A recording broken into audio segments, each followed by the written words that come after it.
కాదు. ఈ type of culture ని ఆంధ్రప్రదేశ్ లో మనం ఎంకరేజ్ చేయకూడదని చెప్పారు. ఓకే, దీపక్ రెడ్డి గారు ఇస్తాను. ఆయన చాలాసేపు వెయిట్ చేస్తున్నారు కదా, ఆయన మాట్లాడిన తర్వాత మీరే మాట్లాడేది కానీ ఆయన వెర్షన్ కూడా తీసుకున్నారు. ఏంటి దీపక్ రెడ్డి గారు మీలో ఫోటో ఎగ్జిబిషన్ అండి? ఈ ఫోటో కాపు బిడ్డ 23 జనవరి 21 అన్నా రాంబాబుని నిలదీసినాడు. అప్పుడు వైసీపీ ప్రభుత్వం అధికారంలో ఉన్నప్పుడు ఏదో డెవలప్మెంట్ వర్క్ మీద. నెక్స్ట్ రోజుకి శవమై కనపడినాడు. కాపు బిడ్డ అట్ట శవమైనప్పుడు ఎందుకు పోయి అప్పుడు జగన్మోహన్ రెడ్డి గారు ముఖ్యమంత్రిగా ఉన్నప్పుడు పలకరించలేదో చెప్పాలి ఇప్పుడు రాజశేఖర్ గారు. అదే విధంగా దళిత బిడ్డ సుధాకర్ గారికి అట్ట జరిగినప్పుడు ఎందుకు జగన్మోహన్ రెడ్డి పోయి పలకరించలేదు? బీసీ బిడ్డ అమర్నాథ్ గౌడ్కి జరిగినప్పుడు ఎందుకు పలకరించలేదు? ముస్లిం బిడ్డ అబ్దుల్ సలాంకి జరిగినప్పుడు ఎందుకు పలకరించలేదు? తోట చంద్రయ్య గొంతు కోసినప్పుడు ఎందుకు పోయి అప్పుడు పలకరించలేదు? అంటే కేవలము మీ గాంజా గ్యాంగో, మీ దోపిడీ గ్యాంగో, మీ రప్ప గ్యాంగో కాదని చెప్పి నిజమైన బాధ్యులు గనక మీరు పోలేదు అని నేను చెప్తున్నాను. ఇప్పుడు ఒక స్ట్రైట్ గా నేను ఒకటి వస్తానండి. మాట్లాడితే కాపు కులము అనేది మనకి ఇప్పుడు రాజకీయం లాస్ట్ కొన్ని రోజులుగా కనపడతా ఉంది. పక్క దీని గురించి నేను కొంచెం వివరించాలనుకుంటా ఆంధ్ర రాష్ట్ర ప్రజలకు కూడా అర్థమయ్యేదానికి.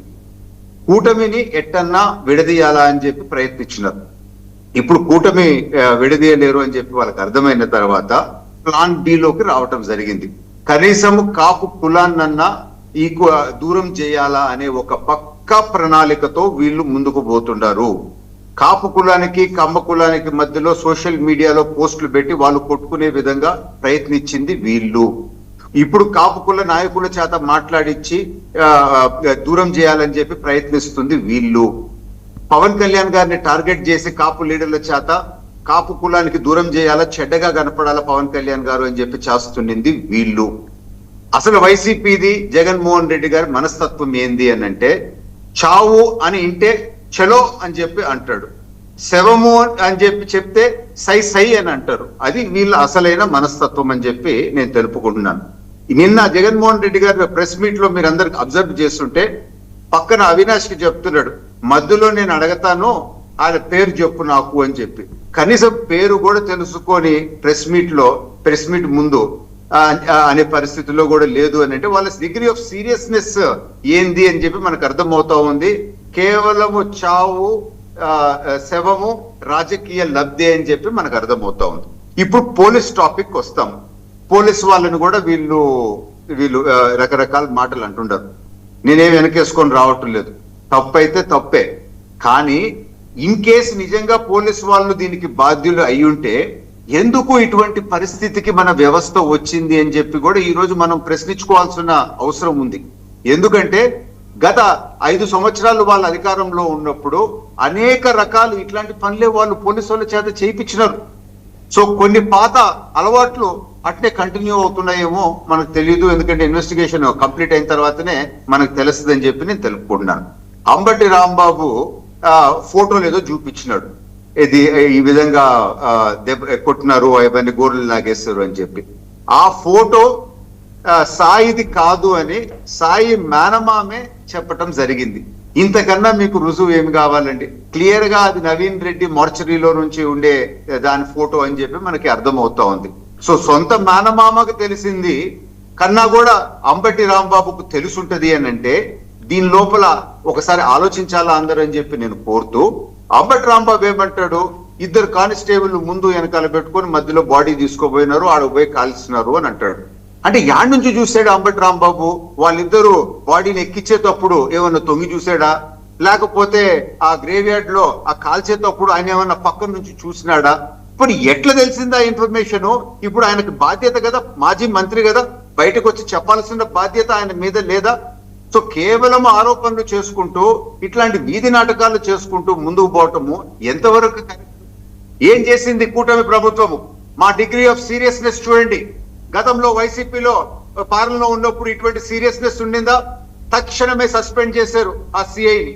ఒక క్రిమినల్ కేసు ఆ సిఐ పైన ఈ రోజు పెడతాం జరిగింది.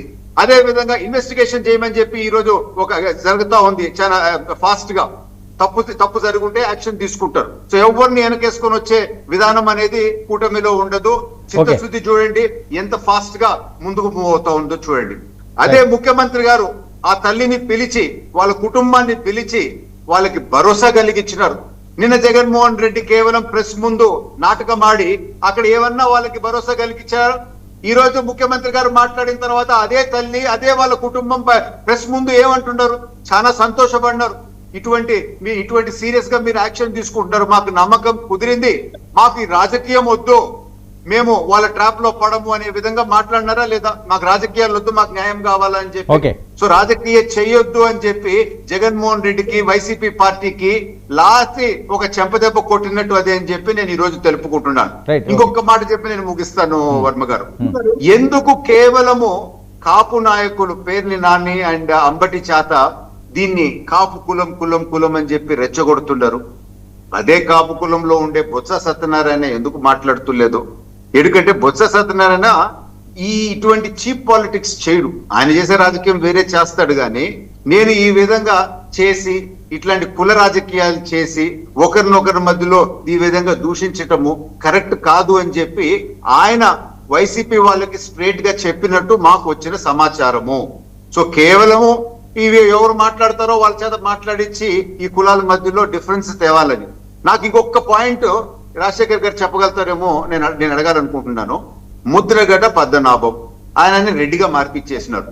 రెడ్డిగా ఎందుకే మార్పించాలా? కొన్ని 200 కులాలు ఉండే ఏదో ఒక కులానికి మార్పించి ఉండొచ్చు కదా. సో అది కాపు కులం మీద చేసిన ద్రోహమా లేకపోతే ఏంది అని చెప్పి ఆలోచించాల్సిన అవసరం వచ్చింది. ఏదైనా కానీ ఒకటి నేను చెప్పి ఫైనల్ గా ముగిస్తాను వర్మ గారు.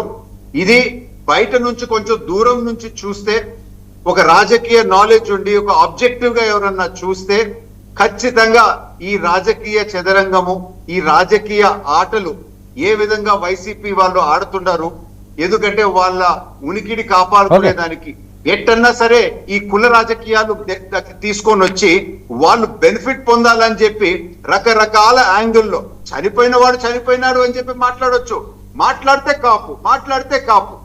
సో ఇది క్లియర్ కట్ కుల రాజకీయం చేసి లబ్ధి పొందాలని చెప్పి ప్రయత్నిస్తున్నారని చెప్పి మాత్రం మనకు అర్థమవుతా ఉంది. రాజశేఖర్ గారు రెస్పాండ్ అవ్వండి సార్. ఇప్పుడు శివశంకర్ గారు మాట్లాడిన దానికి ఆయన కావచ్చు, దీపక్ రెడ్డి గారు మాట్లాడిన దానికి కావచ్చు, నేను ఒక వీడియో